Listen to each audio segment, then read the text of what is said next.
Como iglesia anhelamos algo que es un profundo anhelo de nuestro corazón, es que las personas conozcan a Jesús, que amen a Jesús y que sean retados a la luz de lo que conocen de Jesús. Y la forma en la que también hacemos eso es, vamos al libro que habla de Jesús.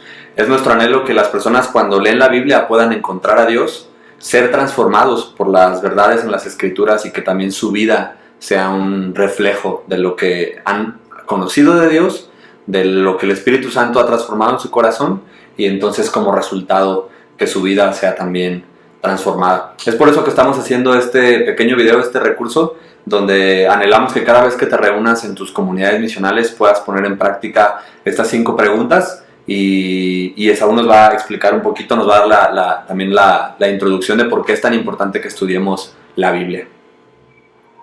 Una de las preguntas que tienes que hacerte si eres discípulo de Jesús y vives en una vida comunitaria, valga la redundancia, con tu iglesia local es ¿por qué es importante leer la Biblia? Todos hemos enfrentado este tipo de preguntas. ¿Por qué es importante leer la Biblia? Como mencionó Mario, es importante porque en la Biblia misma encontramos el ser de Dios. Encontramos a Dios mismo, su esencia misma, los atributos mismos de Dios que impactan indudablemente nuestra vida. Otra de las preguntas que tú tendrías que hacerte es ¿por qué llamamos a la Biblia palabra de Dios? Creo que la misma pregunta se responde así sola. Y es porque a través de la Biblia vamos a encontrar sí o sí a Dios.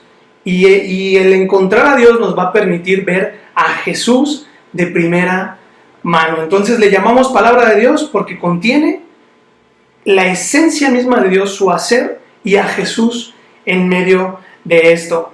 Otra de las preguntas que tenemos que hacernos cuando leemos la palabra de Dios, cuando leemos la Biblia es ¿de qué formas el Evangelio va a impactar o va a dar una nueva identidad a nuestra persona? Porque esto es indispensable. La palabra de Dios hace eco, hace mella en nuestra vida. La misma Escritura dice que es como una espada de doble filo, que penetra hasta lo más profundo de nuestro ser. Y sabes, la buena noticia es que derrumba todos los ídolos, todas las estatuas o los Jesuses funcionales que nosotros podemos llegar a construir. Jesús es mejor para darnos una nueva y mejor identidad. La última pregunta que también pudiésemos hacernos al momento de escudriñar la palabra de Dios es ¿cómo impacta la palabra de Dios nuestra vida cotidiana? Como lo mencionamos, el Evangelio mismo, Jesús, nos da una nueva identidad, una nueva manera de vivir, pero también impacta cómo vivimos hoy. Sabemos que nuestro paso por este lado de la eternidad es momentáneo, pero tiene implicaciones en el presente. Así que para esto, Mario nos va a explicar con mayor detalle, tal vez a través de un recurso que nosotros aquí en esta iglesia llamamos las 5 preguntas. Gracias, Saúl. Las 5 preguntas son importantes que cada vez que vamos a la Biblia podamos hacerlo. Me gustaría, antes de decirte y de entrar a la primera pregunta, antes de abrir tu Biblia y de entrar a la primera pregunta que le vas a hacer al texto, vayas en oración a Dios. Esto es algo espiritual y tenemos que ir en dependencia del Espíritu Santo. Es el Espíritu Santo el que no quiere que nos perdamos a Jesús en las Escrituras. Entonces, puedes ir en oración a Dios y después entrar al texto. Pero la primera pregunta que nos vamos a hacer es, ¿quién es Dios? La Biblia comienza con Él. Dice, en el principio, Dios. La Biblia es la historia de Dios, la historia que Dios está contando para redimir su creación, para reconciliar todas las cosas con Él mismo. Entonces empezamos con esta primera pregunta, ¿quién es Dios? Necesitamos encontrar quién es Él, cuál es su naturaleza, sus atributos, qué vamos a aprender acerca de Él cuando vamos a la Biblia. La Biblia no trata de quién eres tú, la Biblia trata de quién es Dios. Y una vez que empezamos a ver quién es Dios, necesitamos también ver cuál es su obra. Maravillosas son sus obras, todas necesitan ser contadas, pero especialmente qué es lo que Él ha hecho en Cristo Jesús. Tienes que, cuando vas al texto, empezar a preguntarte ¿cómo puedo ver la vida, la muerte o la resurrección de Jesús quizá anticipada por medio de una profecía en el Antiguo Testamento o en las cartas que Pablo escribía a las iglesias? ¿Cómo les recordaba la obra de Cristo? ¿Qué es lo que Él ha hecho por medio de Cristo? Entonces, ahora sí, una vez que entendemos el carácter de Dios y lo que Él ha hecho por nosotros en Cristo Jesús, podemos hacer la tercera pregunta. ¿Quiénes somos? A la luz de la obra de Cristo, ¿cuál es nuestra identidad? ¿Qué es lo que Dios dice acerca de nosotros? Pero no entres al texto inmediatamente buscándote, sino entra buscando quién es Dios y cómo eso va a transformar lo que eres tú. ¿Qué es lo que Dios dice acerca de ti? Entonces eso nos va a guiar a la cuarta pregunta. ¿Qué hacemos? A la luz de lo que somos, a la luz de la obra de Cristo a nuestro favor y en la nueva identidad que Él nos ha dado, ¿cómo debo vivir? ¿Qué es lo que debo hacer? Esta pregunta es importante porque muchas veces vamos a la Biblia haciendo esta pregunta inmediatamente. ¿Qué debo hacer? ¿Debo obedecer? ¿Debo o no debo hacer esto? ¿Debo casarme con esta mujer o no debo casarme con esta mujer? ¿Debo aceptar este trabajo o no? Pero lo que tenemos que ver en la Biblia es ¿quién es Dios? ¿Qué es lo que Él ha hecho? ¿Qué dice esto ahora de quién soy yo? Y entonces, ¿cómo debería vivir en respuesta o como resultado a esto? Y la quinta pregunta es ¿cómo lo vamos a hacer? Es lo que nosotros llamamos contextualización. Eso se va a ver muy diferente en cada cultura, se va a ver muy diferente incluso en estados diferentes de nuestro país. Y por las realidades de cada uno de nosotros, si somos esposos, estudiantes, trabajadores o empresarios, eso va a cambiar cómo lo hacemos, pero no va a cambiar lo que es verdad. Las primeras tres preguntas son indicativos, es decir, lo que es una verdad, que no va a cambiar. ¿Quién es Dios? ¿Qué ha hecho? ¿Y quién soy? Y las otras dos preguntas son imperativos. Es lo que hacemos en resultado de los indicativos. Es lo que hacemos en resultado de haber entendido lo que es verdad. Entonces, vamos a hacer un ejercicio hoy para que puedas más o menos tener una idea o te puedas dar pues una mejor idea de cómo vamos a abrir un texto y vamos a seguir valga la redundancia, seguimiento de preguntas. ¿Ok? Entonces, si tú estás ahí en tu casa y quieres acompañarnos, puedes abrir Efesios. Vamos a estar en el capítulo 2, del versículo 1 al 10. Y le voy a dar lectura en NBI primero. Dice, en otro tiempo ustedes estaban muertos en sus transgresiones y pecados, en los cuales andaban conforme a los poderes de este mundo. Se conducían según el que gobierna las tinieblas, según el espíritu que ahora ejerce su poder en los que viven en la desobediencia. En este tiempo también todos nosotros vivíamos como ellos, impulsados por nuestros deseos pecaminosos, siguiendo nuestra propia voluntad y nuestros propósitos. Como los demás, éramos por naturaleza objeto de la ira de Dios. Versículo 4. Pero Dios, que es rico en misericordia, por su gran amor por nosotros, nos dio vida con Cristo, aun cuando estábamos muertos en pecados. Por gracia ustedes han sido salvados. Y en unión con Cristo Jesús, Dios nos resucitó y nos hizo sentar con Él en las regiones celestiales, para mostrar en los tiempos venideros la incomparable riqueza de su gracia, que por su bondad derramó sobre nosotros en Cristo Jesús. Versículo 8. Porque por gracia ustedes han sido salvados mediante la fe. Esto no procede de ustedes, sino que es el regalo de Dios. No por obras para que nadie se jacte. Porque somos hechura de Dios, creados en Cristo Jesús para buenas obras, las cuales Dios dispuso de antemano a fin de que las pongamos en práctica. ¡Wow! Vamos a hacer la primera pregunta, ¿ok? ¿Quién es Dios? A la luz de lo que acabamos de leer, ¿qué vemos acerca de Dios? De su naturaleza, de quién es Él. Esaú, dentro de lo que leí, ¿hay algo que rescataste o que resaltó acerca de quién es Dios para ti? De acuerdo a este versículo, Mario, Dios es rico en misericordia. Dice el versículo 4, pero Dios, ¿verdad? Acababa de describir quiénes éramos. Éramos objetos de la ira. Vivíamos con nuestra naturaleza pecaminosa, haciendo lo que nos parecía bien a nosotros. Y este versículo 4 me encanta. Empieza diciendo, vamos a transformar esto. Pero Dios hizo algo, ¿verdad? La Biblia trata de Él, como dijimos. Y dice, es rico en misericordia. Y después hay otro atributo que yo puedo resaltar que dice, su gran amor por nosotros. También es un Dios amoroso. Es un Dios que ama su creación y que le muestra la riqueza de su misericordia Y dice, nos dio vida con Cristo aun cuando estábamos muertos en pecados. Quiere decir que Él es dador de vida. Y luego cierra el versículo 5. Por gracia ustedes han sido salvados. Lo que puedo entender acerca de Dios es que Él es también un Dios que salva. Él es nuestro Salvador. Entonces, dijimos 3 cosas ahorita acerca de Dios. Él es un Dios rico en misericordia, Él es amoroso y también es un Dios que salva, es nuestro Salvador. Vayamos a la segunda pregunta. ¿Cómo esto se conecta con la segunda pregunta? Entonces, si Dios es rico en misericordia, amoroso y salvador, ¿cómo lo vemos? ¿Qué Él ha hecho por nosotros en esta sección por medio de Cristo, Esaú? ¿Qué puedes ver ahí? ¿Qué Dios ha hecho? Dios nos dio vida juntamente con Cristo. Wow. Esa es una gran verdad que fundamenta nuestra fe. Hoy, ayer y por siempre. Uh-huh. Es importante que profundicemos aquí un poco, ¿verdad? Efesios 4:2, nos definía como muertos, como personas incapaces de salvarse a sí mismo, siguiendo nuestra naturaleza pecaminosa. Y vimos que porque Dios es un Dios amoroso y rico en misericordia, en Cristo nos dio vida, nos resucitó de entre los muertos, nos dio una vida nueva en Cristo, unidos a Cristo, ¿verdad? Estas son buenas noticias de lo que Él es y de lo que Él ha hecho. Y si entonces Él nos dio vida juntamente con Cristo, una de las cosas que dice también más adelante en el versículo 10, dice que somos hechura de Dios, y también vuelve a decir creados en Cristo. Otra vez, por medio de Cristo nos resucitó y nos hizo una nueva creación. Y entonces, a la luz de esto, vamos a la tercera pregunta. ¿Quiénes somos?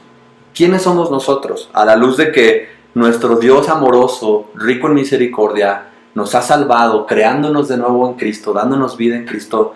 ¿Quiénes somos, Esaú? ¿Qué puedes ver ahí? Si Dios es un Dios amoroso que nos amó hasta el fin en Cristo Jesús, esto nos convierte en objetos de su amor. Es lo que yo puedo ver. Objetos de su amor. ¿Te acuerdas? Hace un momento habíamos dicho que mientras vivíamos en nuestros pecados éramos objetos de la ira de un Dios justo, porque vivíamos conforme a nuestra naturaleza. Y ahora que nuestra naturaleza ha sido cambiada, ahora que nuestra identidad ha sido cambiada, ahora somos objetos de su amor. Otra cosa que puedo ver es que si Él nos salvó, pues entonces ahora somos salvados. Somos hijos, somos una naturaleza nueva. Ahora hemos sido salvados por medio de la fe. El versículo 10 dice, somos hechura de Dios. Entonces, ahora somos objetos del amor de Dios, somos creación de Dios, somos hechura de Dios y hemos sido unidos a Cristo. Una nueva identidad se nos ha dado. Bien. Una vez que veamos esto, si tú vas a los diferentes versículos de la Biblia donde Dios cambia el nombre de alguna persona, por ejemplo, Abraham, Saulo de Tarso, Pablo, ¿verdad? Vemos diferentes momentos en la Biblia donde Dios cambia el nombre de personas, y cuando Dios les da una nueva identidad, también su propósito ha cambiado. También lo que deben hacer ha sido transformado, ¿verdad? Y es ahí donde vamos a la siguiente pregunta. Ok, si somos hechura de Dios, si somos objetos del amor de Dios, si hemos sido salvados, si somos salvos por lo que Él ha hecho, ¿qué debemos hacer? Es una pregunta que deberíamos de hacer. ¿Cómo vivimos a la luz de nuestra nueva identidad? ¿Qué piensas, Esaú? Has tocado un tema muy importante. La palabra de Dios nos capacita, nos revela la forma en la que tenemos que vivir para darle gloria al nombre de Dios, para hacer el nombre de Jesús famoso. Dios ya se nos reveló, ya nos mostró qué ha hecho, inclusive nos dio una nueva identidad, como tú dijiste, somos hechura nueva. Las cosas viejas pasaron, dice también otro texto. Ahora tenemos que pensar, ¿qué hacemos con esto? No lo podemos callar. Si dijimos que Dios en su infinito amor nos amó en Cristo Jesús, esto nos convierte en objetos de su amor, pero también en representantes del mensaje de amor para otros. Si Dios ya nos mostró su gracia en Cristo Jesús, ¿qué hacemos nosotros? Mostramos la gracia de Dios a otros. Y permíteme mencionar el versículo 10, Mario, dice, pues somos la obra maestra de Dios, somos hechura de Dios, creados en Cristo Jesús para buenas obras. Entonces vivimos para hacer buenas obras que representen a Cristo Jesús.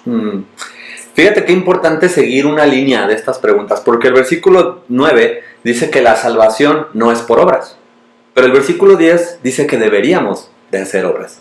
Pero fíjate, ves cómo es, no hago obras para ganar el amor de Dios, sino porque he sido amado por Dios, he sido creado nuevamente con Cristo, como una obra maestra de Dios, fui creado para hacer buenas obras. Lo importante es que el Evangelio, las buenas noticias acerca de lo que Dios hace y está haciendo por medio de Cristo, impacta cómo vivimos y qué es lo que hacemos. Jesús mismo advirtió en Mateo 7 contra aquellas personas que no ponían en práctica lo que hacían, ¿verdad? Y los comparaba con una casa que estaba cimentada sobre la roca o sobre la arena, ¿verdad? Es importante que vivamos en nuestra fe, lo que hemos aprendido acerca de quién es Dios, cómo eso transforma nuestra identidad y poner en práctica esto. Sí, yo también vi esto en el versículo 10, Esaú, como, ¿qué deberíamos de hacer? Buenas obras. Pero también dice en el versículo 7, que Él nos resucitó, nos sentó con Él en las regiones celestiales. Fíjate cómo es nuestra identidad. Y el versículo 7 empieza para algo, porque tenemos que hacer algo. Y dice, para mostrar en los tiempos venideros la incomparable riqueza de su gracia. ¿Qué deberíamos de hacer? Mostrar su enorme y su rica gracia que nos ha mostrado. ¿Cuál gracia? Que cuando estábamos muertos, Él hizo algo en su misericordia, en su amor, en Cristo Jesús, aun cuando no lo merecíamos. ¿Cómo vamos a mostrarle al mundo su gracia? ¿Cómo vamos a vivir en estas buenas obras que Él preparó de antemano? Vamos a la quinta pregunta, contextualización. ¿Cómo lo vamos a hacer? Entonces, esto es importante que te lo preguntes tú en tu realidad, en tu presente, en tu día a día, en las cosas cotidianas que haces todos los días. ¿Cómo vivirías tu día a día si recordaras que eres hechura de Dios, que recibiste la gracia de Dios y que ahora en lugar de ser objeto de ira eres objeto del amor de Dios? ¿Cómo harías tu trabajo? Y este es un buen ejemplo que podríamos hacer. A mí lo que se me ocurre es, yo haría mi trabajo con excelencia, no pensando en si las otras personas se lo merecen, sino porque cuando yo no merecía el amor de Dios, Él lo mostró en Cristo. Entonces esto me lleva a decir, me gustaría hacer mi trabajo de una manera excelente. Saúl, en la parte como para ti, ¿qué es la contextualización? Y si nos pudieras también dar un ejemplo acerca de eso, ¿cómo lo verías tú? La contextualización, va bien de la mano con esta quinta pregunta. Creo que este concepto responde a esa pregunta, ¿no? ¿Cómo lo hacemos? La contextualización es tomar un concepto dentro de que yace en la Biblia y transformarlo en cosas prácticas. Es entender, tomarlo, agarrarlo y aplicarlo. La contextualización tiene un factor clave. Muchas veces va a ser cultural. Muchas veces va a responder a la zona donde vives, en el caso del contexto mexicano, al estado donde vives, inclusive a la región donde vives, ¿no? No es lo mismo contextualizar a aplicar un concepto bíblico en el sur de México como en el norte de México. No hablemos más también del centro de México, ¿no? La contextualización es poner en práctica un concepto que yace en la Biblia. Algo que, como parte del diálogo entre los textos que vemos en la Biblia, la carta a Santiago nos habla mucho de la contextualización misma. ¿Cómo lo podemos ver? Un ejemplo, Santiago dice que debemos conectar nuestra fe con nuestras obras, y muchas veces lo he dicho de esta manera. Como mexicanos tenemos un documento que nos avala como mexicanos mismos, ¿no? Nuestra fe tiene que ser avalada a través de las obras que el versículo 10 que estamos leyendo dice que Dios dispuso de antemano estas buenas obras a fin de que las pongamos en práctica. Son el resultado de nuestra fe, son el resultado del amor de Dios en Cristo Jesús para nosotros. Un ejemplo es cuidar de los necesitados. La Biblia misma nos habla que tenemos como pueblo de Dios un deber, y es reflejar a Cristo Jesús a través de nuestro cuidado con las personas que más lo necesitan. Este es un súper buen ejemplo. no cuidamos a los necesitados, no vemos por las viudas, los pobres, los huérfanos, los extranjeros, porque somos un partido político, porque nos gusta la caridad. Lo hacemos en respuesta a lo que vemos que Dios ha hecho por nosotros, a cómo eso ha transformado nuestra identidad por lo que Él ha hecho en Cristo. Y entonces respondemos de esa manera. Qué gloriosa y qué rica es la palabra de Dios, porque si tú estás en otro estado leyéndolo también y piensas en la contextualización, lo que Dios te llama a hacer a ti seguramente es muy diferente de lo que Él me va a llamar a hacer a mí, que vivo en el centro del país. Entonces, de esta manera, la palabra de Dios es multiforme para transformar nuestros ambientes todos los días. Nos gustaría que cada vez que puedas ir a la escritura y que puedas adentrarte en el texto, pienses en estas 5 preguntas, y seas motivado, tu mente sea transformada, tu corazón sea transformado y por ende tu vida misma sea transformada. Espero que este material y este pequeño video haya sido de bendición para ti y sobre todo que te lleve a vivir tu fe, a vivir la palabra de Dios, a que las buenas noticias de Jesús sean buenas noticias en donde tú estás. Dios te bendiga.